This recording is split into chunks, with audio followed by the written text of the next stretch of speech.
바울이 그 디모데후서 4장은 마지막으로 썼던 편지입니다. 그러니까 이때는 바울이 이제는 순교를 직전을 앞두고 있습니다. 그러니까 그 마지막으로 썼던 바울의 편지를 가장 사랑하는 그 아들과 같이 생각을 했던 제자 디모데에게 편지를 보냅니다. 근데 이렇게 얘기를 하거든요. 4장 1절에 보니까 하나님 아까 살아있는 자와 죽은 자를 심판하실 그리스도 예수 앞에서 그가 나타나실 것과 그의 나라를 두고 엄히 명하노니 너는 말씀을 전파하라. 때를 얻든지 못 얻든지 항상 힘쓰라. 범사에 오래 참음과 가르침으로 긍책하며 경계하며 권하라 라고 되어 있습니다. 여기 보니까 때를 얻든지 못 얻든지 그렇게 해라 라고 얘기를 하거든요. 근데 우리가 봤을 때는 우리는 이렇게 생각하지 않습니까? 나는 아직 전도할 때가 아니야. 그리고 내 상황은 아직 전도할 상황이 아니야. 내가 아직 하나님 앞에 온전히 헌신할 때가 아니야 라고 생각을 하지만 바울은 뭐라고 얘기를 하냐면 때를 얻든지 못 얻든지 그렇게 해라 라고 되어 있거든요. 이 시대에 하나님께서 가장 원하시는 게 물론 전도겠습니다만은 왜 하나님께서 그렇게 전도를 원하시는지 아십니까? 하나님께서 그 이유는 한 가지입니다. 뭐냐면 그 시대마다 사단이 딱 막았던 건 하나가 있습니다. 뭘 막았냐면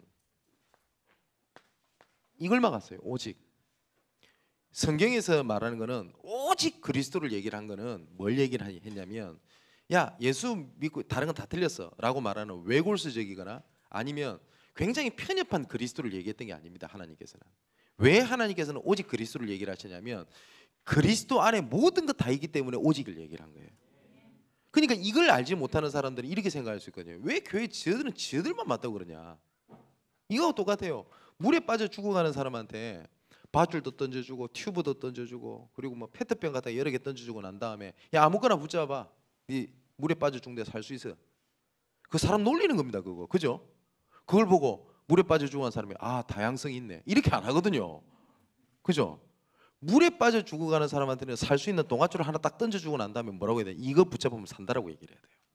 그죠? 성경에서 말하는 오직은 그걸 얘기를 하는 겁니다.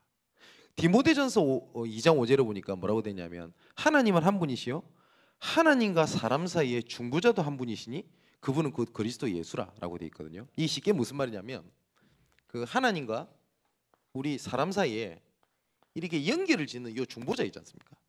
이 연결을 짓는 이 중보자는 여기 예수 그리스도 왜 없어요? 여기 뭐가 들어가도 안 돼요. 왜 천주교가 틀렸는지 아십니까? 이 사이에 신부가 들어가 있잖아요. 이 사이에 마리아가 들어가 있지 않습니까?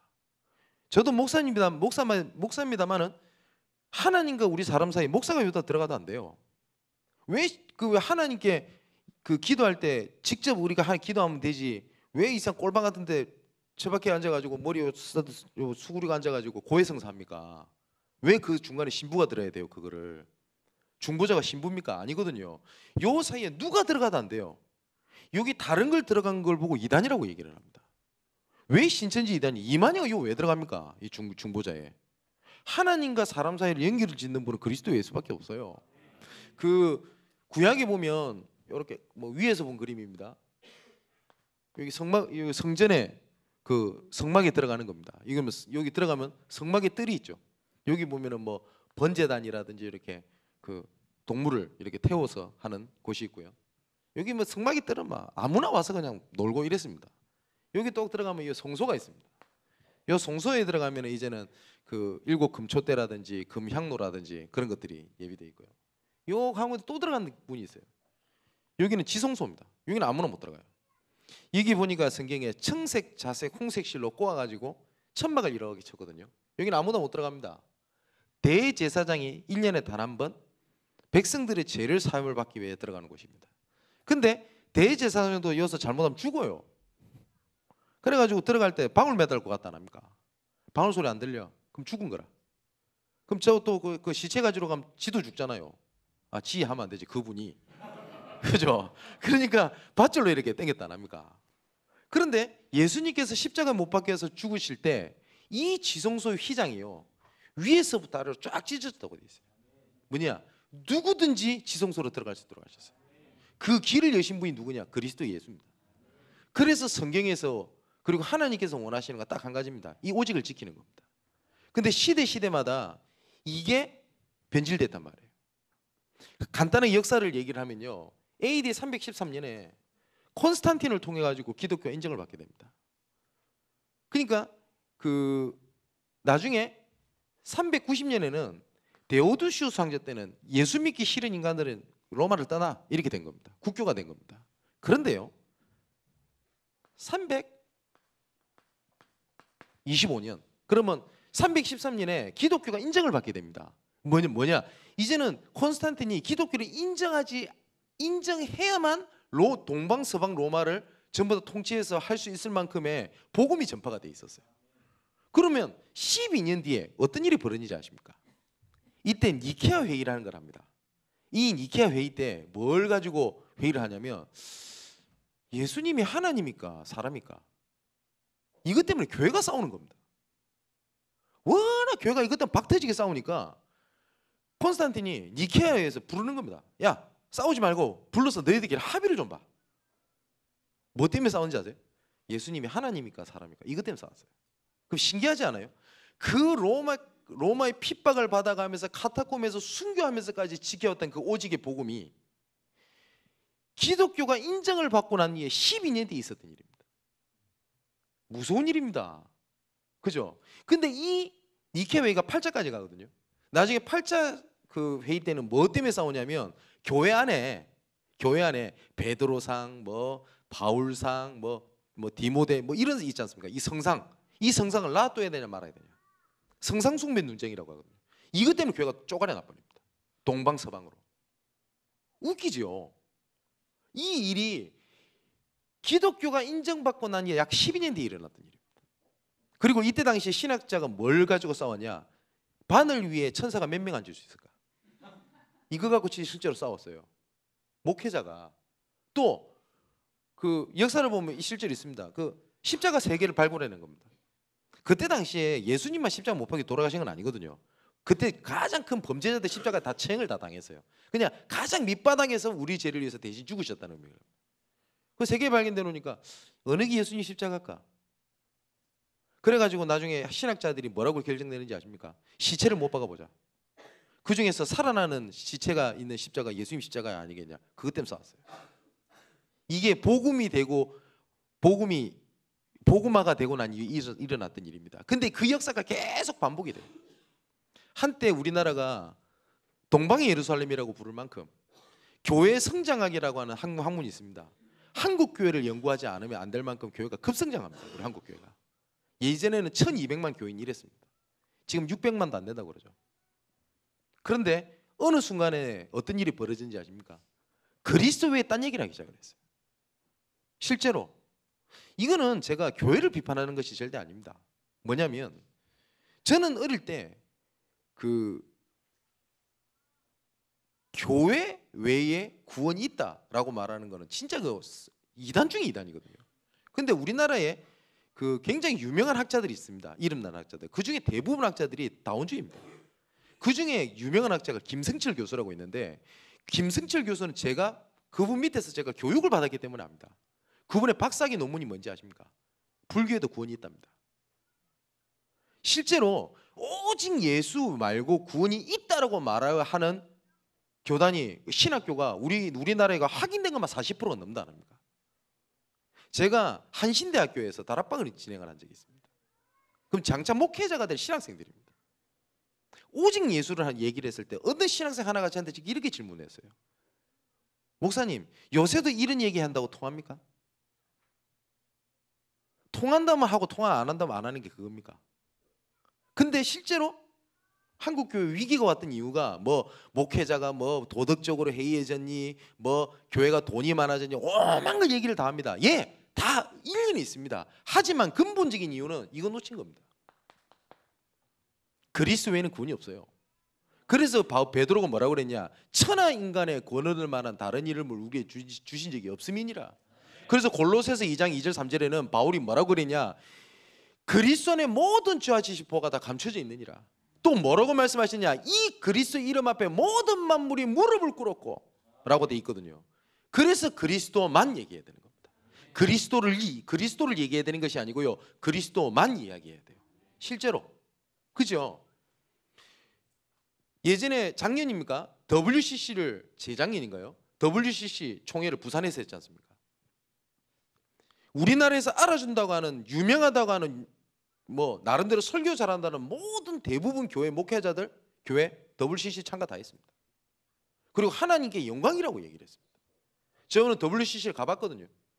예배를 드리고 옆에서 굿했어요. 그래서 하나님이 주신 화합이라고 외쳤습니다. 저는 사단 장난이라고 봅니다. 나중엔 WCC 가입을 하지 않으면 교회 운영이 어려울 시기도 저는 온다고 봅니다. 분명히 그럴 시기가 오거든요. 분명히 성경에도 마지막 날에 믿음을 보겠냐? 라고 말씀하셨거든요. 예수님께서 마지막 날에 너희들 속에서 믿음 보겠냐? 라고 얘기를 했단 말이에요. 그래서 하나님께서 시대마다 이 복음을 전달하기 위해서 하나님께서 남은 자를 딱 준비해놨어요. 그걸 우리는 렘넌트라고 부릅니다. 다른 교단에서는 뭐 자꾸 렘넌트가 성경이 어디냐라고 얘기를 하는데, 인터넷에 검색해 보세요. 남은 자 사상이라고. 그럼 성경에서 계속 흐르는 중요한 하나님의 계획 중에, 경륜 중에 하나입니다. 하나님께서는요, 시대가 무너지고 복음이 없어질 때마다 하나님은 반드시 한 개인, 한 단체, 한 교회를 세워가지고 이 오직의 복음을 계속 전달시켜 왔어요. 그래서 이것 때문에 우리가 류 목사님께서 욕을 얻어먹은 것도 있습니다. 2000년 만에 회복된 복음이라는 표현 때문에. 예, 조금 복음 다른 분들이 듣기에는 과격한 표현일 수도 모르겠습니다. 하지만 저는 그렇게 생각하고 있습니다. 왜 제가 그렇게 얘기할 수 있냐? 저는 5대쯤 있는 집안에서 태어났다니까요. 그리고 그냥 뭐 죄송합니다, 뭐 약간 뭐 교회 좀 오래 다녔던 그런 집안이 아닙니다. 저희 집은 순교자 집안입니다. 주기철 목사님이랑 제 증조 할아버지 같이 돌아가셨어요. 그런데 저는 복음 몰랐어요. 예배 빠지면 저는 죽는 줄 알았습니다. 저는 어느 정도까지 교육을 받았었냐? 주일날 돈 쓰면 안 된다고 배웠어요. 그래서 주일날 돈 쓰면 전 지옥 가는 줄 알았어요. 정말로. 그렇게 철두철미하게 했어요. 얼마만큼 성경을 읽고 가르쳤냐? 제가 집중을 했다 얘기 안 했습니까? 고신교단의 역사책 뒤져보라니까요. 제 이름 나온다니까요. 2년 연속 성경 고사 만점 2년 연속 받은 사람 유일하게 딱 한 사람이 있어요. 그게 접니다. 근데 저는 복음을 몰랐어요. 그런데 제가 어릴 때 학창시절 때입니다. 영적 문제가 와가지고 가위에 계속 눌리는 겁니다. 가위 눌러보셨어요? 가위에 눌려본 사람은 압니다. 계속 심하게 눌린 사람은 눌릴 때 뭐 보입니다. 미치겠더만요. 악몽 꿔보셨죠? 악몽, 똑같은 악몽을 밤마다 2달, 3달, 넉 달을 끄면 어떻게 되는지 압니까? 사람 미쳐버립니다. 너무 힘든 거예요. 그때 제가 중학교 때인가 그랬던 것 같습니다. 교회 전사님을 찾아갔어요.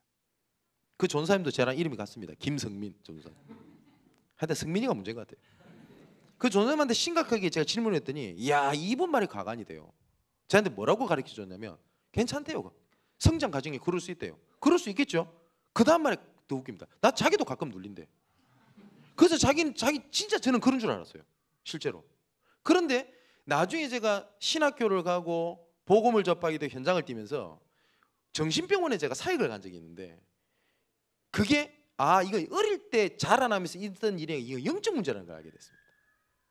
내가 어느 교단 목회자인지는 말을 안 하겠습니다. 제가 서울 강동구 지역 쪽에서 사역을 할 때 정신병원에 어떻게 연결이 돼가지고 복음을 전하러 갔단 말이에요. 그런데 기독교 단체입니다. 그 병원이. 당연히 그러니까 원목이 있겠죠. 우리나라에서 장자교단이라고 하는데 원목 그 출신의 목사님이 그 계십니다. 그때 어떤 환자가 저한테 상담을 하러 왔어요. 근데 자기는 하나님 음성을 계속 듣는데요. 근데 내가 봤을 때 하나님 음성 듣는 사람이 아닙니다. 완전히 돌았는데. 근데 진짜 이 사람은 들어요. 뭘? 그게 하나님 음성인 줄 알아요. 자기가 계속 어떤 말이 들리길래 교회 병원에 목사님을 찾아간 겁니다. 뭔 자꾸 소리가 들린다고. 그랬더니 목사님이 이렇게 얘기를 하시더래요. 하나님께서 니한테 무슨 말 하시는 것 같다. 유심히 들어봐라 그래 얘기를 하더래요. 그게 복음입니까? 그 정도로 복음이 없어진 시대가 와버렸단 말이에요. 하나님과 우리 사이에 연결을 짓는 중보자는 그리스도 외에는 없어요. 그걸 보고 오직이라고 얘기를 합니다. 다시 말하면 하나님의 영광에 이르고 우리가 그렇게 잘하는 최고의 것에 이르고 우리가 너무너무 좋아하는 최고의 응답 속에 이르는 유일한 중보자는 누구냐? 그리스도 외에 없어요. 그래서 우리의 마지막 사명은 뭐냐? 복음 지키는 겁니다. 그렇기 때문에 지금 당장 우리가 집중훈련하고 전도 캠프를 했으니까 뭐 교회에 막 제자가 막 쏟아붓고 응답이 오고, 예, 좋습니다. 그거보다 더 중요한 게 있습니다. 번성교회가 이 지역에서 복음을 지켜야 돼요. 제가 우리 교회가 처음에 개척하고 난 다음에 여러 가지로 뭐 처음에는 어려움도 올 거 아닙니까? 근데 우리 교회 어떤 성도 한 분이 저한테 했던 말이 저는 지금도 제 가슴 속에 있고 하나의 음성으로 들렸던 게 하나 있어요. 본인도 너무나 힘들었을 겁니다. 근데 뭐 제가 뭐 힘들어 보였는지는 잘 모르겠습니다. 근데 그분이 저보고 뭐라 하냐면, 목사님, 우리 이렇게 복음만 전하다가 굶어 죽어버립시다. 이렇게 복음만 말하다가 망하면 망해버리죠. 그분이 저한테 했던 말이에요. 순간 제가 한 대 맞는 것 같아요.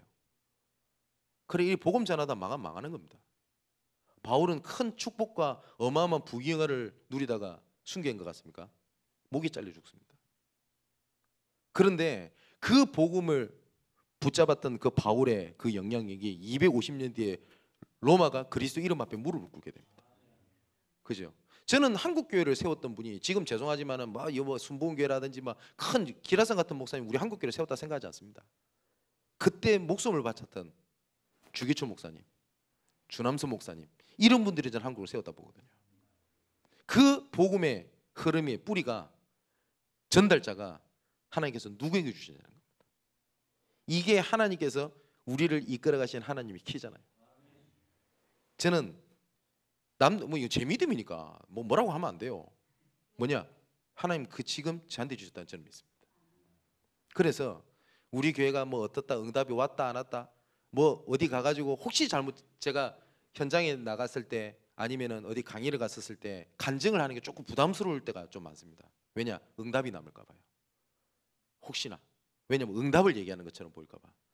응답이 아니라 그 속에 역사하신 그리스도를 얘기하고 싶은 건데 혹시나 그게 남을까 봐. 우리의 마지막 사명은 뭐냐? 이거 지키는 겁니다. 그죠? 자, 이걸 놓고요, 우리가 지금부터 몇 가지를 준비를 해야 되겠습니다. 이제 마지막으로 이제 정리를 하는 시간이니까 뭘 하는 거냐? 지금 분명히 하나님께서 나를 통하여 전도운동이 이룰 것이기 확실하기 때문에, 분명히 확실할 거기 때문에 준비를 해야 될 세 가지가 있어요. 가장 첫 번째, 뭘 딱 준비를 해야 되냐? 지금부터 개인 전도를 위한 개인 전도법, 개인 전도의 장을 딱 준비해야 돼요. 그게 무슨 말이냐면, 내가 개인적으로 복음을 전하는 자기 나름대로의 노하우, 쉽게 말하면, 그리고 그렇게 복음을 전할 수 있는 전도의 장을 딱 준비를 해놔야 돼요. 예를 들어서 뭐 1분 전도법, 5분 전도법, 요새 다락방에 그거 되게 인기 끌대요. 근데 인기를 끌기는 하겠지만 그게 진리라고 받아들이는 건 저는 옳지 않다고 생각합니다. 왜냐하면 그렇게 복음 전하지 않으면 복음이 아닙니까? 그건 우리가 정리를 한 건데요. 바울이 그렇게 복음 전했다는 건 성경에 없어요. 우리나라의 최권능 목사님, 본명은 최봉성 목사님이죠. 예수천당 불신지옥이라는 외침 가지고 한국을 살려냈습니다. 그는 이렇게 뭐 몇 분 전도하는 그렇게 말씀하시는 분을 제가 틀렸다고 말하는 게 아니고요. 그게 맞다라고 얘기하는 것이 아니라, 내가 어느 누구를 만나도 그리스도를 말할 수 있는 자기 나름대로의 뭐가 있어야 돼요. 그죠? 그래서 우리 합숙훈련에 가면 워크숍이라는 걸 하거든요. 그걸 나름대로 조금 준비해 볼 필요가 있습니다. 그래서 한 번은 제가 청년들 데리고 어디 좀 가다가 복음을 한 몇 번 전한 적이 있어요. 그럴 때 어떤 한 청년이 뭐라고 저한테 질문하냐면, 목사님은 왜 만나는 사람마다 왜 복음 전하는 이런 형태랑 이런 것들이 다 다르냐요. 그래서 내가 사람이 다르니까 얘기가 다르지. 그래서 내가 오히려 반문을 했더니 자기들은 똑같대요. 뭐가 똑같은데 이랬더니, 물고기는 물에 있어야 되고, 나무는 땅에 있어야 되고, 할아버지를 만나도 물고기는, 애들을 만나도 물고기는, 이렇게 얘기를 한대요. 그래, 그게 틀린 건 아닙니다만은 죄송하지만 복음 못 전해봐서 그래요. 근데 얘기를 하다 보면 창세기 우리가 12가지 문제에 잡힌 게 있거든요. 그걸 한 가지만 갖고 계속 얘기하면서 그리스도를 얘기할 수도 있어요. 근데 이거는 어떤 뭐 방법이나 내용을 외우고 배우라는 것이 아니라 현장에서 복음 전하다 보면 자연스럽게 자기한테 옵니다. 그런 것들이. 그걸 보고 개인전도법. 그리고 류 목사님께서 보면은 동삼제일교 초창기 때 부산역이라든지 용두산공원에 찬양전도를 보냈거든요. 그러면 이 찬양전도나 아니면은 이런 그런 걸 한다고 해가지고 뭐 부산역이 막 갑자기 막 흑암이 다 무너져 버리고, 물론 뭐 나중에는 그렇게 되겠습니다만은 제일 중요한 응답 중에 하나가 뭐냐면 개인전도의 장을 열어주는 겁니다. 그게 있어야 돼요. 그래서 반드시 개인 전도를 위한 나를 잡을 필요도 있습니다. 나를.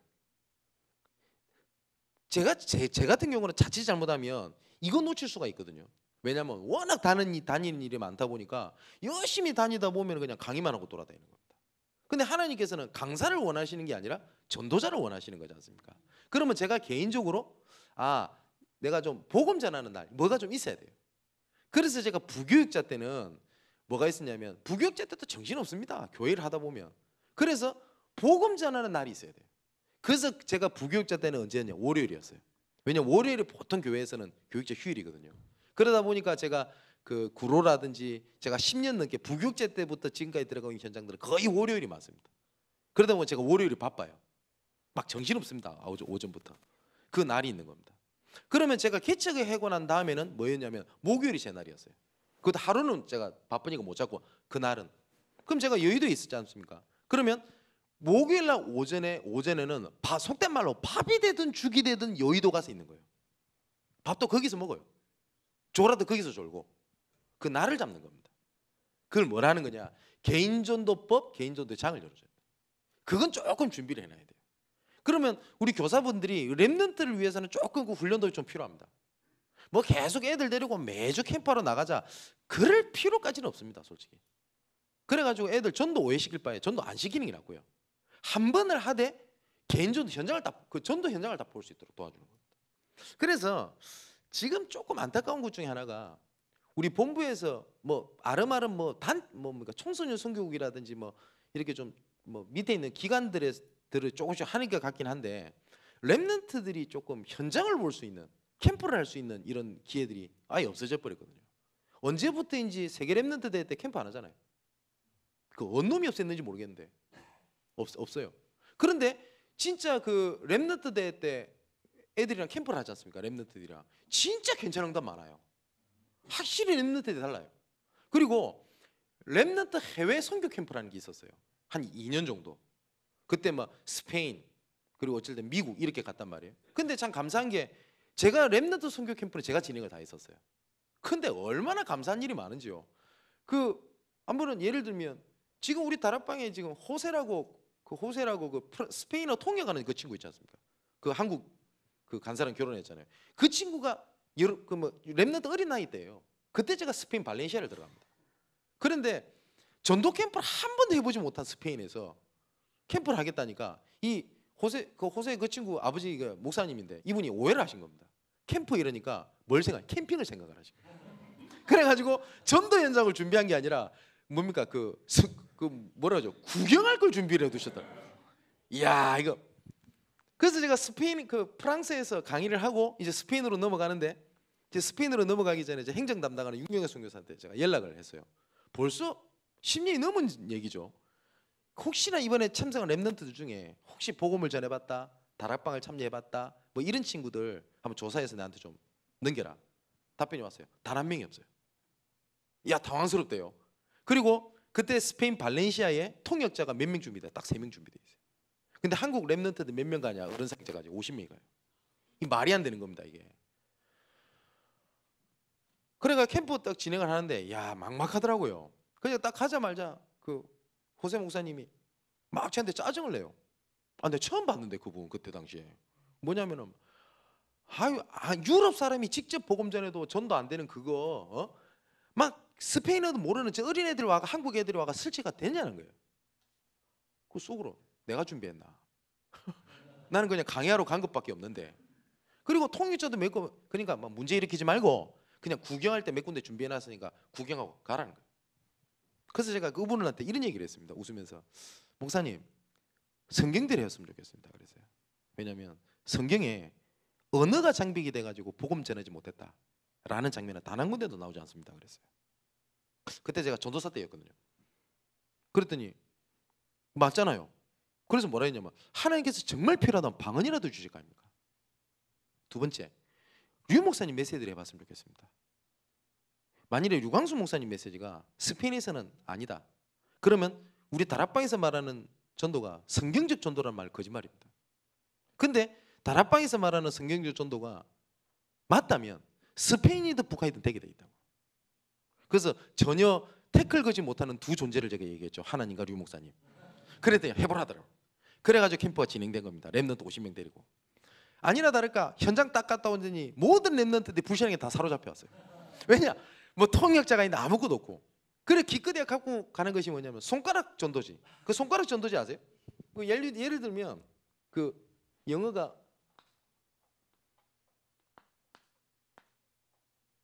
이게 굿모닝이라고 써 있지 않습니까? 그럼 여기에 써놨어요. 굿모닝을 한국말로. 그리고 가로 열고 안녕하세요. 이걸 들고 가는 겁니다. 그냥 스페인 말로 안녕이는 올라 이러거든요. 됩니까 그걸로 애들이 다 사로잡혔어요. 그날 저녁에 애들 뭐라고 잔소리하는 거예요. 성경대로 하자. 믿음 갖고 가라. 그랬더니 어떤 몇 명 랩런트가 그 뭐죠? 간증을 하는데 어떤 일이 보여? 결론적인 거 말씀드릴게요. 그때 우리 한국 랩런트들이 들어가 가지고 영접자가 97명. 그 중에서 결신자가 교회 등록이 27명이었어요. 그러니까 그날 주일날이 마지막 캠프 날이었거든요. 그때 교회 축제가 열려버렸어요. 왜냐면 호세 목사님이 자기 교인들이 이렇게 많이 모은 거 처음 봤거든. 아니 저는 뭐 스페인 말을 잘 모르니까 뭐 예배 중간에 영접 메시지를 하더라고요. 그래서 저 목사님 와 저러노? 그럼 메시지 하셔야지 왜 영접 메시지 좀 목사님 이상한 거 아닌가 싶어서 그렇게 오해를 했는데 알고 보니까 새신자가 본 성도보다 반 이상이 본 성도보다 더 많이 와나오니까 그 모습을 누가 봤냐? 호세 이 친구가 봤어요.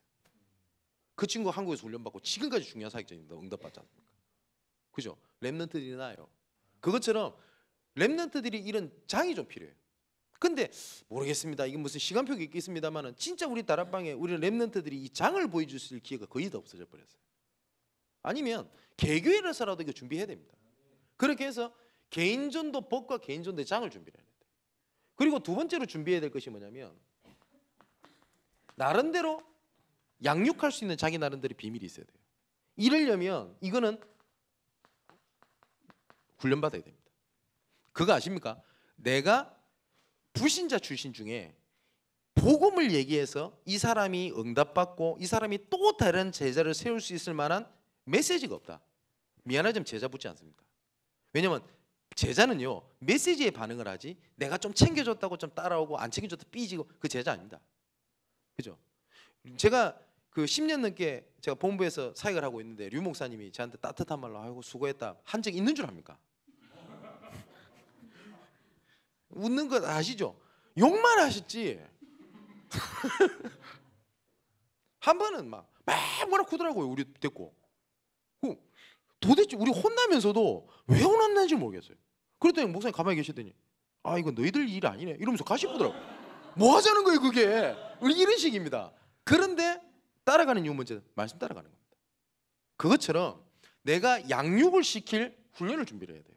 그래서 막연하게 그냥 막 훈련은 은혜 받으러 가는 그 코스가 아닙니다. 훈련 받는 겁니다. 말 그대로.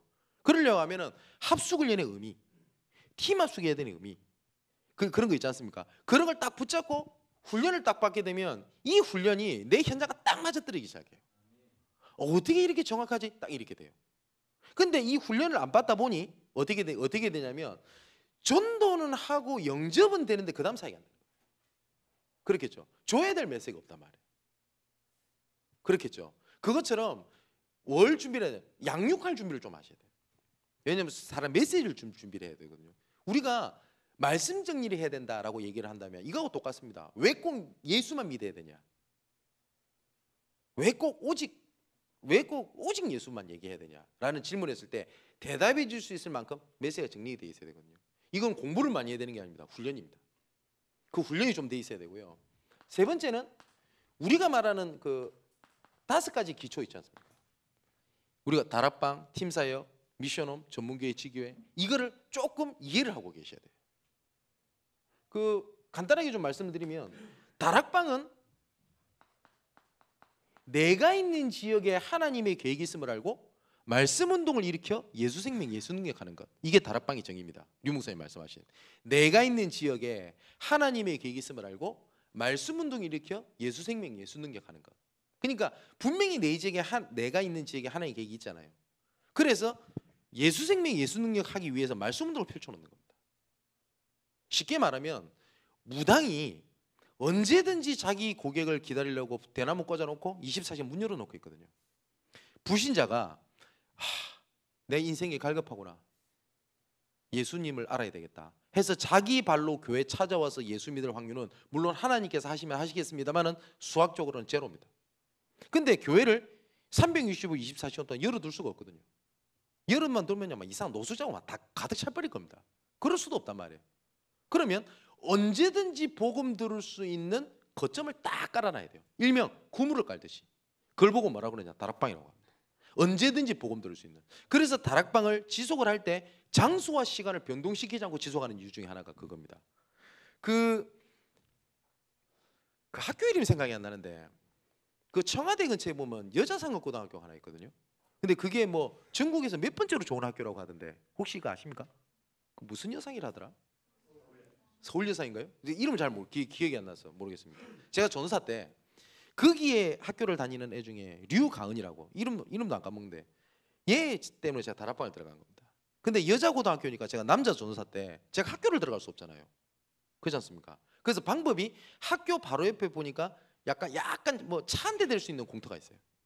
거기서 봉고차를 대놓고 다락방을 하는 겁니다. 그러면 그때 당시에 목요일 날 오후 4시 반인가 그래요. 근데 이 가은이 애가 굉장히 사명자냐? 아닙니다. 제가 가면 도망가 버려요. 내가 딱 보고 있는데 도망가요. 와 하면서 막. 어쩔 때 황당하죠. 어쩔 때 숨어가지고 도망가고 이랍니다. 가끔 참여하고. 그럼 가끔 올 때 뭐 친구도 올 거 아닙니까? 그래서 뭐 얘기하기도 하고. 그랬더니 학교에 그 가은이 친구들은 다 그렇게 알고 있어요. 아 목요일 날 오후 4시 반에 학교 앞에 봉고차 있는데 그거 가은이 교회 전사님이야. 알아요. 그러다 보니까 그 교회 다니도 안 하는 것들이 가은이 교회 전사님이죠. 안녕하세요. 그 인사하고 지나가고 이래요. 근데 이것이 계속 반복되잖아요. 나중에 애들이 문제가 왔을 때 저를 찾아올 수 있을 딱 통로가 돼요. 그래서 그 때문에 제가 그 학교에 상담 교사로 들어갑니다. 나중에 그 어느 주임 선생님이 예수 믿게 돼요. 이분이 예전에 교회를 다닌 적이 있었던 것 같아요. 그러니까 교회 전사님이 목요일마다 온다는 얘기를 들은 겁니다. 그래서 예수 믿고. 그게 다락방의 원리입니다. 내가 있는 지역에 하나님의 계획이 있음을 알고 말씀 운동 일으켜 예수 생명 예수 능력하는 것. 그게 다락방입니다. 그래가지고 다락방을 곳곳에 펼쳐놓은. 이거 백운규 목사님한테 제가 간증을 들었는데 백운규 목사님이 동삼제일교회 부교육자로 전도사로 임명을 받고 난 다음에 류 목사님 이리 말씀하시더랍니다. 공단 보고만 해야 될 거 아니냐. 근데 백운규 목사님이 그 말 못 알아들었대요. 그래가지고 공장 취업을 해버렸답니다. 전사님이. 그냥 목사님 막 뭐라 그러더래요. 막 교회를 어떻게 하고 이왕 한 것만. 그래가지고 어떻게 할까요? 물어보니까 말씀 운동을 펼쳐라 이런 거예요. 이 말 못 알아듣는 겁니다. 그래서 뭐 했냐? 회사 가가지고 성경책 펴주는 거. 그러니까 백무사님 그래요. 말도 안 되는 짓을 한 거예요. 근데 주위에서 묻더랍니다. 얘 교회 다니나 이러면서. 나도 옛날에 교회 다닌 적이 있는데 이래가지고 청년의 공단들 청년들 보고말을 시작하게 하게 됐대요. 그러면서 뭐라냐면 성경책만 펼쳐놔도 되는데 그러더라고요. 그래서 일리 있거든요. 내가 있는 지역에 하나님의 계획이 분명히 있으니까 말씀을 또 펼쳐놓는 겁니다. 그리고 어떻게 하냐? 예수 생명 예수 능력 하는 게. 그걸 보고 다락방이라고 그래요. 그리고 팀 사역이라는 거는 이거거든요. 팀 사역의 제일 중요한 원리는 만남입니다. 그러니까 팀 사역은요. 올바른 팀 사역 이후에는 올바른 전도문이 열리게 되어 있다. 이게 류 목사님 말씀하신 내용입니다. 그러니까 제가 만일에 A라고 하는 청년을 만났단 말이에요. 근데 A라는 청년을 만났을 때 하나님의 계획이 먼저 찾는 겁니다. 그리고 문이 있단 말이에요. 문을 열고 저는 빠져나오는 거예요. 그죠? 그래서 팀 사역은 상담 개념이 아니라 전도의 문 개념입니다. 그렇기 때문에 모든 만남을 전도의 문으로 봐라. 그래서 이분은 집중훈련 때 전도자의 사랑 계획표라든지 사람 캠퍼라든지 전도 수첩이라든지 전도 일기라든지 이런 얘기를 많이 했지 않습니까? 다 했지만 전부 다 뭐하고 관련돼 있죠? 그 사람을 향한 문이라는 겁니다. 그러면 모든 만남들이 다 달라지게 돼요. 그러니까 전부 다 문입니다. 감사할 일이죠. 이번에 우리 교회에 어떤 아주 애 엄마가 저한테 간증을 해요. 요새는 뭐 초등학교 1, 2학년만 돼도 휴대폰 다 가지고 있잖아요. 굉장히 좀 이상한 애가 있더만요. 우리 그 교회 지사님 그 애 친구 중에 초등학교 2학년밖에 안 되는 애가 행동을 했다고 하지 못할 만큼 악랄하고 계획적으로 치밀하게 범죄를 해요. 딱 들어도 아 이거 사단 아니면 할 수 없다 싶을 정도로. 근데 이걸 딱 알게 된 겁니다. 근데 이분이 누가 봐도 이건 범죄거든요. 그러면은 얘는 아직 어려서 처벌을 안 받을지 모르겠습니다만은 이 손해배상을 부모님한테 해야 돼요. 여러 가지 생각이 들더래요. 그래서 이분이 자기 딸한테 그런 얘기를 했대요. 딸도 울고 난리 났대요. 휴대폰을요 샤프 같은 걸로 찍어버려. 그래가지고 갖다 내버리는 게 아니라 걔가 올 때는 집에 딱 갖다 놔요. 그래 그걸 딱 잡는 걸 휴대폰을 딱 찍어요. 자기가 그 친구한테 보내는 거예요. 얘를 이렇게 괴롭혔다 이거. 그 2학년짜리가 하는 이겁니다. 여자애가 말이 됩니까? 그래서 얘 딸한테 기도점을 준 거예요. 왜냐하면 제가 집중할 때 말씀드렸지 않습니까? 제가 우리 랩런트들한테 가르치는 게 하나 있거든요. 뭐냐면 친구 골라 사귀지 마라. 부모들은 친구 골라 사귀라 그러거든요. 저는 골라 사귀지 마라 그래요. 친구 골라 사귈 그 정도 수준 돼가지고 전도 못한다 그래요. 저는. 왜냐하면 좀 이상한 놈이 있다. 도와줘야 될 친구예요. 나보다 좀 괜찮은 친구가 있다. 도움을 받아야 될 친구입니다. 같이 예수 믿는 친구가 있다. 동력자인 친구입니다. 그런 거지. 뭡니까? 뭐 이상한 놈 만나면 뭐 이상한 놈 만나면 나도 이상하게 됩니까? 그래요? 복음이 그런 겁니까? 그러면 저는 복음 전할 때 이상한 놈만 만나는데 이상한 분도 만나고 이상한 놈도 만나고 그런데 그럼 어떻게 됩니까? 아니잖아요. 그 얘기에 생각이 나더라고요. 도와주자. 그래가지고 뭐 자세한 얘기는 길어서 말 못하겠는데 이래가지고 그 애들 중심으로 그 걔 중심으로 학교에 복음만 문의를 해가지고 감사할 일이죠. 그래요. 그겁니다. 그것처럼 모든 만남 사건을 전도의 문으로 이를 보고 미션홈이라고 합니다. 그 팀사이라고 합니다. 미션홈은 류 목사님께서 세 가지를 갖고 말씀을 하세요. 첫 번째는 가정복음 할 때 우리 가정이 미션홈 응답을 받게 해주시고 기도하죠. 그 가정복음 할 때 미션홈이라는 단어 쓰고요. 두 번째는 삶을 돕는 미션홈입니다. 예를 들면 선교 현장에 선교사님 댁에 랩런트 애들이 있잖아요. 그러면서 신앙생활도 같이 하고 학교도 다니고 하지 않습니까? 삶을 케어해 주죠. 그래서 복음을 전달해 주는 거 아닙니까? 그걸 보고 삶을 돕는 미션홈. 세 번째 중요한 키는 제자들이 모이는 미션홈입니다. 이 제자는 현장을 실제로 뛰는 제자입니다. 생각을 해보세요. 저희 교회에 다락방을 뛰는 사람이 있고 지교를 뛰는 사람이 있습니다. 그럼 이 사람들을 케어해 줘야 되잖아요. 어떻게 현장이 돌아가고 있는지 제가 들어야 될 거 아닙니까? 그럼 자연스럽게 그 사람들이 모이겠죠. 그걸 보고 미션홈이라고 그래요. 근데 우리 미션을 자꾸 집을 준비해 두려고 하는데 집 개념이 아닙니다. 미션홈은 제자 모이는 개념입니다. 그래서 류 목사님 말씀하신 게 올바르게 전도하는 지교회가 있다면 올바른 미션홈이 나올 수밖에 없다라고 말씀하셨거든요. 나올 수밖에 없어요. 그런데 미션홈이라든지 전문교회라든지 지교회라든지 이거를요 교회 운영하는 시스템으로 하다 보니까 전도도 안 되고 이렇게 되지. 이거는 교회 운영 시스템이 아니라 현장을 파고 들어가는 시스템이란 말이에요. 자, 그리고 전문교회가 똑같습니다. 전문교회는 내가 가진 업을 통해서 문을 여는 거고요.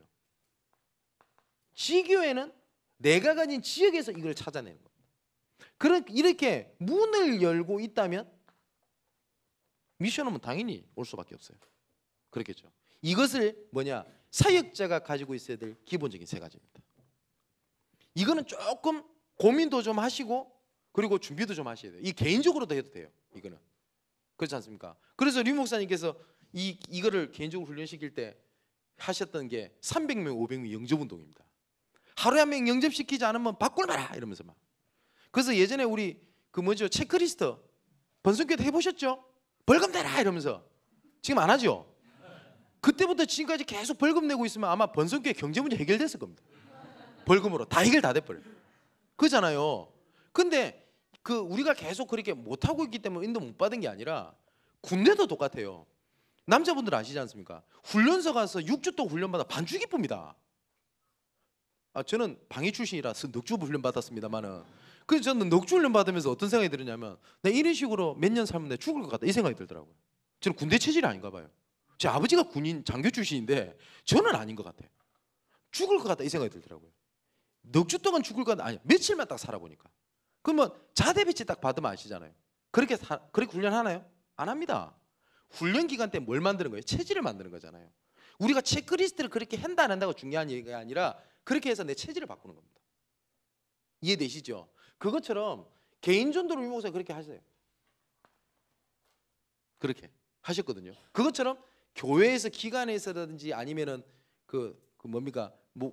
담임 목사님 하에 우리 부교육자들 중심으로 한다든지 그렇게 하면 됩니다. 제가 부목사 때 종신생들 애들 데리고 한번 이거 훈련 한번 시켰거든요. 그래가지고 난 다음에 하루에 한 명 보고 못 전하면 10,000원 이래 보면 애들 막 부교육자 돈도 없는데 막 너무 삥 뜯는 것 같아가지고 1,000원 하자 1,000원 그랬어요. 그랬더니 1,000원도 비싸대. 그럼 좋아 100원. 그 100원은 좀 너무 한다 해야 돼. 1,000원 이랬어요. 그래서 제가 웃으면서 뭐라 했냐면 그 1,000원이 한 달이면 얼마죠? 3만 원 정도 되죠. 그죠? 그 12개월 하면 얼마 되겠습니까? 365일 하면은 뭐 30? 뭐 이쯤 되겠죠. 그래서 뭐냐면 일시불 하면 30만 원을 해준다 그랬어요 제가.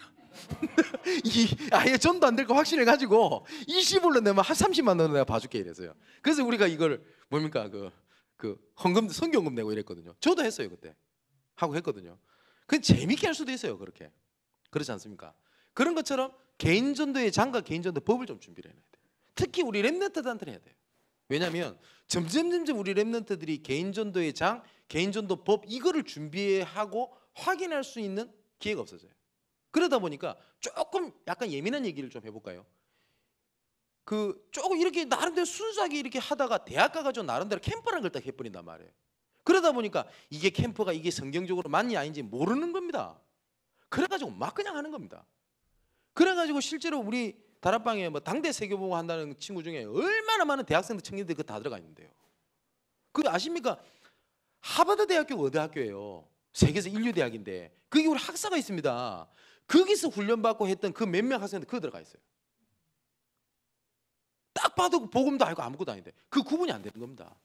그러니까 애들이 실제로 개인전도법과 개인전도의 장 이거 확인할 수 있는 기회가 없다 보니까 이런 일들이 벌어진단 말이에요. 뭐 나중에 기도하고 응답받아야 되겠습니다만은 실제로 만일에 우리 본부에서 렘넌트 선교 캠프 하겠다 이렇게 나오면 아무리 바쁘고 건강한 저도 제가 자원할 마음도 있어요. 왜냐면 렘넌트들이 하면 진짜 괜찮거든요. 재미도 있어요. 그 간증하려면 막 진짜 밤샐 수도 있습니다. 얼마나 감사할 일이 많은데요. 실제로 우리 중고등부 학생들 데리고 선교 캠프를 하버드 대학교로 갑니다. 나중에 하버드 대학교 전도 캠프를 진행을 해요. 그런데 어른들이 다 깜짝 놀란 게 뭐냐면 그 렘넌트들 데리고 하버드 대학교에서 전도 캠프 하기 전에 몇 달 전에 어른들이 들어가서 캠프를 합니다. 하버드 대학교에서. 근데 아무 일도 없었거든요. 열매가 중요한 건 아닙니다만은. 근데 한국에서 렘넌트 애들 들어가서 하버드 대학교를 뛰는데 어떤 일이 벌어지지 아십니까? 하버드 대학교 의대생들이 막 돌아와요. 그래가지고 그런 학교를 다니는 우리 그 렘넌트 청년들 있지 않습니까? 충격받은 거예요. 어떻게 렘넌트들이? 그러니까 렘넌트들이 이런 장을 열어주면 그런 애들은요 나중에 이게 성령인도 받는 거구나. 예를 들어서 전도 캠프는 성령인도 받는 것입니다. 알아듣습니다. 전도 캠프는 하나님의 숨은 계획을 찾아 들어가는 것이다. 알아듣습니다. 확인했기 때문에. 전도 캠프는 하나님의 숨은 계획을 보는 것이다. 알아듣습니다. 그런데 그렇지 않은 사람은 얘기 들으면 이해는 하되 알아듣지 못해요. 그렇기 때문에 개인전도의 법과 개인전도의 장은 좀 준비를 해놔야 돼요. 이 말 들으면 두 가지가 느낄 겁니다. 우리 렘넌트들은 그래 우리 해야 되겠다. 난 죽었구나 이 생각이 드는 사람이 있단 말이에요. 이거 죽는 게 아니고 이게 사는 길이에요. 그게. 두 번째는 우리의 마지막 사명은 결국은 전도 운동을 하자는 거거든요. 한 번은 류 목사님이 이런 말씀을 하셨습니다. 우리 다락방은 전도하는 단체가 아니다 말씀하셨어요. 그게 무슨 말이냐면 류 목사님 또 이런 말씀하시더라고요. 전도는 아무나 한다. 아무나 하잖아요. 예를 들어서 우리 교회 막 부흥시켜보자 막 총동원 전도질 하는 건 하는 겁니다. 그잖아요. 예수에게 하잖아요. 깊은 내면에는 동기가 있을지라도 하긴 하잖아요. 1년에 한 번이라도 하는 거 아닙니까? 그러니까 우리 다락방 외에 뭐 다른 데 뭐 전도 안 한다 이딴 소리 하면 안 돼요. 합니다. 하기는 올바르게 안 해서 그렇지. 하긴 하거든요. 그런데 우리 다락방은 전도를 하자는 게 아니라 전도 운동을 하자는 겁니다. 이걸 쉽게 설명을 하면요 이거와 똑같아요. 그 일제 시대 때 우리가 그 일제 소나기 있었지 않습니까? 그때 일제 앞잡이들을 제외하고 모든 우리 대한민국 국민들은 다 독립을 원했을 겁니다. 근데 독립운동했던 사람은 소수입니다. 한 번은 TV를 보니까 어떤 할머니가 이렇게 자기 삶을 얘기를 하는데 자기 그 아버지께서 그분 할머니 아버지께서 그 일제 시대 때 돈을 많이 버셨대요. 사업을 하시면서. 근데 아버지가 돈만 벌면은 독립운동가들한테 자금을 다 대줘버려요. 그러니까 집안에 뭐 먹고 살 게 없는 거예요. 돈은 잘 버는데. 그래서 가족들이 불평을 했답니다. 아빠, 그래도 우리도 먹고 살아야 될 거 아닙니까? 그랬더니 아버지가 갑자기 도박을 하더라네요. 그래서 전 재산을 탕진하고 돌아가셨대요. 그래서 이 할머니는 우리 아버지는 도박꾼이라고 생각을 했대요. 근데 나중에 한년 시간이 지나고 난 다음에 그 역사하는 분이 뭐 어떤 발굴을 하다가 이 아버지가 나온 겁니다. 알고 봤더니 가족들이 독립 자금을 대준 걸 이해를 못하니까요. 도박을 한 것처럼 행색을 하는 거예요. 그래서 모든 돈을 독립 자금을 다 대줘 버린 겁니다. 그 자기는 돌아가신 거예요. 근데 맨 마지막에 이분 딸이 했던 말이 딱 가슴에 와닿더라고요. 우리 아버지는 숨 쉬는 것조차 독립을 위해서 살았습니다. 그걸 보고 독립운동이라고 그래요. 말 그대로 우리는 전도를 하자는 것이 아니라 전도 운동하자는 것은 뭐냐면 우리의 숨 쉬는 것조차 전도를 위해서 살아야 돼요. 우리는 그거 하자는 겁니다. 만일에 우리 장로님 중에 이런 분이 계시면 어떡할 겁니까? 제가 예전에 섬겼던 분 중에 한 분 계시는데 홍기표 지사님이라고, 안수지사, 그것도 명예 안수지사님, 연세가 많이 드셔가지고. 근데 이분은 지금은 돌아가셨는데 연세 한 70대 가지고 70대 다 예수를 믿으셨어요. 근데 그건 나중에 뭐 명예 안수집사 이렇게 연세는 드시니까 이렇게 임명을 받게 됐는데요. 근데 이분이 중고등부 부감이라, 부장도 아니고. 근데 솔직히 말해서 뭐 부감은 그렇게 할 일이 별로 없지 않습니까? 그 명예직이죠. 근데 제가 중고등부 담당이었거든요. 근데 이분이 막 어쩔 줄은 모르는 거예요. 내가 중고등부 부감인데 우리 중고등부 애들을 위해서 뭘 할 수 있을까 고민된 겁니다. 근데 이분이 무슨 일 하셨냐? 시청, 경비. 그거 뭐 돈 얼마 봅니까? 용돈 벌려고 하는 건데. 그래서 이분이 새벽에도 끝나고 난 다음에 저를 찾더니 전사님 저를 위해서 기도해 주세요 하면서 그 머리 다 빠진 거 머리 들이대는 겁니다. 전도사가 안 쓰기도 하는 것도 아니거든요. 그분 모르니까. 제가 우리 후대들을 위해 중고등부를 위해서 내가 뭘 해야 될지 모르겠어요. 그래서 진짜 기도해 달래요. 그래서 뭐 월드교회 저도 같이 기도하고. 근데 이분이 자기 용돈 모아놓은 거 다 틀어가지고 뭐 했냐면 붕어빵 장사를 시작을 하신 겁니다. 근데 붕어빵 장사하면서 옆에서 주보 갖다 놓고. 그래서 지금은 그 붕어빵 안에 그 슈크림 들어가 있는 거 있죠. 지금은 특허내서 있죠. 제가 지금 하는 얘기 10몇 년 전 일이에요. 그때는 슈크림 넣고 하는 데가 없었어요. 근데 이 장로님이 어떻게 하면 이거 애들한테 팔아가지고 이거 돈 벌어가지고 애들 훈련비 대줄까 이거였어요. 그리고 결국 돌아가셨거든요 나중에. 근데 이분이 렘넌트 대회라든지 이런 중요 훈련 이분이 다 됐어요. 제 이분은 잊지 못해요. 하나님께서 얼마나 기뻐하셨는지 모르겠어요. 이분은 전도한 겁니다. 또 헌금을 했기 때문에 전도했다는 뜻이 아니라 이분은 붕어빵을 파는 이유가 딱 한 가지였어요. 우리 렘넌트들이었어요. 그걸 보고 전도운동이라고 합니다. 우리 그걸 보고 렘넌트 운동이라고 합니다. 한번 류 목사님 이런 말씀하셨어요. 우리 다락방에 김성진 장로님이라고 계시죠. 암 박사. 이분이 어느 날 진짜 우리 후대들의 발판을 살기 위해서 열심히 연구해가지고 노벨 의학상을 타버렸어요. 그래서 마지막 인터뷰할 때 하나님께 영광 돌립니다 했어요. 그분 전도한 겁니다. 그 파급력은 엄청나거든요. 그죠? 근데 우리는 전도 이러면 자꾸 좁은 의미의 생각을 하는 거예요. 가서 뭐 복음 전하고 예수 믿냐 교회 와라 뭐 이게 생각하잖아요. 물론 그것도 필요합니다만은 번성교회에서는 뭐가 필요한 거냐? 전도 운동을 하자는 겁니다. 그러면 이 전도 운동을 하려면 집중을 해야 돼. 계속 말씀드리겠습니다만은 절대 내 삶을 벗어나지 않고 내가 있는 지역을 벗어나지 않고 그리고 내가 가진 업을 벗어나지 않습니다. 그렇게 전도 운동을 해야 돼요. 그래서 그냥 내가 렘넌트를 그냥 조금 도왔다.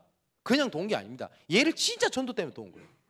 그러면 냉수한 그릇이라도 사그리지 아니하겠다. 분명히 마태복음 10장에 그렇게 말씀하셨지 않습니까? 반드시 그 수고는 헛되지 아니합니다. 이제 마지막으로 결론을 맺으려고 합니다. 오늘 디모데후서 4장에 보면 이렇게 돼 있습니다. 6절에 보면 이렇게 되거든요. 전제와 같이 내가 벌써 부어지고 나의 떠날 기약이 다가왔다. 나는 선한 싸움을 싸우고 나의 달려갈 길을 마치고 믿음을 지켰으니 이제 후로는 나를 위하여 의의 면류관이 예비되어 있으므로 라고 되어 있거든요. 그러니까 바울이 여기 보니까 어떠한 다시 말하면 순교를 위한 결단을 한 거죠. 근데 어느 정도까지 결단했냐면 전제같이 부르심을 받았다라고 하는 것은 전제는 제사를 지낼 때 그냥 불로 해가지고 안 붓잖아요. 그래서 기름을 붓거든요. 그걸 전제라고 얘기를 합니다. 그러니까 우리식으로 쉽게 표현하면 뭐냐면 내 인생 전부 다 내가 복음을 위해서 내가 다 쏟아부었어. 다 쏟아붓고 이제는 죽기 일보 직전이다. 이제 죽을 때 됐어. 바울은 디모데한테 그 얘기를 하는 거예요. 우리 렘넌트들은요 녹슬어서 없어지면 안 되고요, 달아서 없어져야 돼요. 지금은 순교하는 시대는 아닙니다. 하지만 순교에 대한 중심은 있어야 된다고 생각하거든요. 바울은 이제 다 쏟아붓고 이제 노인 바울입니다. 이때가 이제는 내 떠날 기약이 다가왔다. 근데 이 상황이 굉장히 열악했던 상황이었던 것 같아요. 또 계속 읽어보면 9절에 이리 되어 있습니다. 너는 어서 속히 내게로 오라. 이거는 개인적인 부탁을 하는 거예요. 디모데에게. 뭐라고 하냐면 데마는 이 세상을 사랑하여 나를 버리고 데살로니아로 갔고 그레스게는 갈라디아로 디도는 달마디아로 갔고. 그러니까 이때 당시에는 바울이 1차 투옥, 2차 투옥을 합니다. 그 성경을 보면 1차 투옥 때는 그렇게 혹독한 고난을 받지는 않아요. 왜냐? 로마 시민권자이기 때문에. 2차 투옥 때는 얘기가 다릅니다. 이때 당시의 시대적인 배경이 뭐냐면 네로가 로마에다 불을 딱 질러놓고 난 다음에 불구경하죠. 그래서 민심이 동요되니까 저 예수쟁이들이 저 불질렀어. 이렇게 됐을 때입니다. 그러니까 이때는요 정부에게도 핍박을 받고 로마 시민한테도 핍박을 받았던 시기예요. 그러니까 너무 핍박이 심해지니까 많은 제자들이 바울을 떠나갔던 것 같아요. 다 떠나갔대요. 그럼 바울이 신경이 어떻겠어요? 노인입니다. 어떻게 보면 이제 죽을 때 됐는데 마지막에 하나님의 영광, 우리식으로 말하면 교회가 부흥이 되고 엄청난 영광이 되고 막 중직자들이 일어나가지고 목사님 환호해주고 이런 모습을 생각을 해야 되는데 제자들은 다 떠나가고 이제는 자기는 이제는 건강도 이제 새겨진 겁니다. 어느 정도가 새겨졌냐? 또 이리 돼 있어요. 13절에 네가 올 때 내가 드로아 가보의 집에 둔 고롯을 가지고 오고 또 책은 특별히 가죽 중에 쓴 것을 가져오라. 책을 부탁을 해요. 이게 성경책인지 다른 책인지는 모르겠습니다. 근데 책을 부탁을 하고요. 그 마지막까지 공부를 했던 모습이 있었 것도 되겠죠. 그리고 겉옷을 갖다 달래요. 바울이 추웠던 것 같아요. 바울이 감옥에서 내가 오늘 이 옷을 한번 빨간색이 땡기네 한번 읽어보자. 겉옷 갖고 와라. 이렇게 하진 않았을 거라고요. 그럼 겉옷을 갖고 와라고 가져와 달라고 부탁했을 만큼 바울이 감옥에서 추웠던 거예요. 그럼 그 모습을 생각해 보세요. 노인 바울이 마지막에 화려한 영광이 아니라 모든 제자들은 핍박을 무서워 다 도망가 버리고 이때 당시에 누가가 함께 있었다고 돼 있어요. 몇몇의 그냥 같이 비슷하게 늙어가는 제자들과 함께 벌벌벌 떨고 있는 겁니다. 그래서 겉옷 딱 갖다 달래요. 그럼 그 바울의 모습이 얼마나 비참했겠습니까? 그죠? 근데 그 바울이 오늘 본문에 읽었죠. 뭐라고 얘기를 하냐? 너는 때를 얻든지 못 얻든지 복음 전가해라. 그게 우리의 사명입니다. 나는요 아직 남편이 상황이 이래서 우리 애가 아직 그래서 한 번 어떤 장로님이 목사님 우리 애가 이제 고3인데 이제 주일날 교회를 잘 못 올 것 같습니다. 왜 중요한 학원 이런 공부는 애 공부 잘했어요. 다 주일날 있으니까. 목사님 전도사님 1년만 좀 참아주시면 진짜 얘 공부 열심히 해서 하나님께 영광 돌리고 대학 때 가서 이렇게 교회도 헌신도 하고 이렇게 하게 했다고. 근데 내가 장로님한테 그런 얘기를 해요. 장로님 저는 10년도 기다릴 수 있습니다. 얘를. 하지만 사단은 기다리지 않는다 그랬어요. 사단은 고3이네 기다려줄게 이럴 것 같습니까? 우리 애가 고3이니까 아직 교회 전도 캠프 할 때 참여 못할 것 같아. 기다려줄 것 같아요? 우리 그 정도로 나 중심의 창세기 3장이에요. 우리의 사명은 뭐냐? 마지막 죽는 구원까지 그리스도 얘기하는 겁니다. 그것 때문에 하나님 나를 부른 거예요. 이제 마지막으로 결론을 맺으려고 합니다. 여러분 제가 꼭 전도 캠프 끝마칠 때 되면 이 질문을 하고 제가 잘 마칩니다. 혹시 전도 때문에 울어보셨습니까?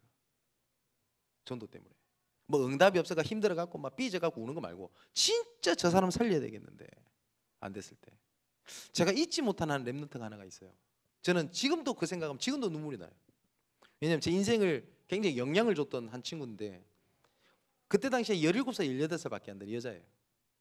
근데 얘가 예수 믿게 됐었을 때 이미 그때 하반신 장애가 있었던 애입니다. 그러니까 항상 휠체어에 앉아있는. 근데 애가 너무 밝아요. 오히려 제가 다락방에 가면 제가 은혜 받고 와요. 어떻게 애가 이리 밝을 수 있을까 싶기도 하고 참 감사하기도 하고.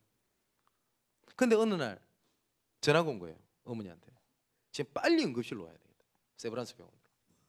애가 지금 얼마 못 살 것 같아요. 무슨 일이 있어? 급하게 가봤더니 얘가 하반신이 항상 마비가 돼 있으니까 그래도 조금이라도 감각을 살려야 될 거 아닙니까? 그럼 온열 의료기 있죠. 그 뜨끈뜨끈 그 침대 같은 거. 거기에 놓였다 불이 나버린 거예요. 그런데 얘가 하반신이 감각이 조금이라도 있으면 뜨겁다, 몸이 타네 하면서 도움을 요청할 수 있잖아요. 근데 하반신이 탈 때까지 몰랐던 거예요. 근데 사람 피부도 호흡을 하거든요.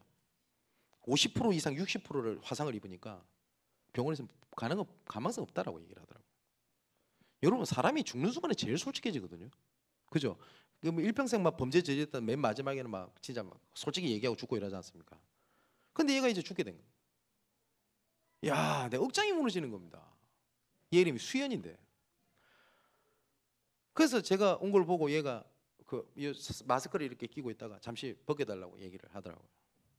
그러고 난 다음에 제가 오니까 반가워가지고 씩 웃으면서 제가 손을 딱 잡아요. 그러면서 마지막으로 저한테 딱 했던 말이 있어요. 그러고 난 다음에 눈을 감았거든요. 그 어린애가 뭐라고 했는지 아십니까? 저한테. 그 어린애가 그때 17살, 18살 저를 딱 보고 웃으면서 전사님 렘넌트를 부탁합니다. 이러고 눈을 감았어요. 저는 잊지를 못해요. 지금 생각해도 눈물이 나요. 제가 지금까지 그때부터 지금까지 전도만을 위해서 살았다. 저는 솔직히 그렇게는 확신을 못 하겠습니다. 그런데 우리 성도가 얘기했던 것처럼 이렇게 복음 전하다가 병들어 죽었다. 그럼 죽어버리면 됩니다. 이렇게 복음 말하다가 일이 생겨가지고 굶어 죽어버렸어요. 그럼 굶어 죽어버리면 돼요. 우리 사랑하는 우리 중직자 여러분, 우리 렘넌트들 뒷받침하다가 사업이 망해가지고 끝났다. 그래도 돼요. 하나님은 아십니다. 우리의 마지막 사명은 바울이 했던 것처럼 그 모습까지 끝까지 남는 겁니다. 아까 제가 쭉 읽어드렸죠. 겉옷을 갖고 와달라고 했을 만큼 비참한 모습이었던 인간적으로 봤을 때. 하지만 우리는 비참한 모습의 바울을 기억하고 있지 않잖아요. 최고의 전도자 바울로 기억하지 않습니까? 그런 전도자가 이 교회에서 일어나게 되기를 주님의 이름으로 축원을 드립니다. 우리 한 번만 합심해서 기도하겠습니다. 무엇 때문에 내가 살아야 될 것인지, 단 하루를 살아도 무엇 때문에 살아야 될 것인지 정말 말씀 앞에서 내 자신을 돌아보고 언약을 붙잡는 시간 됐으면 좋겠습니다.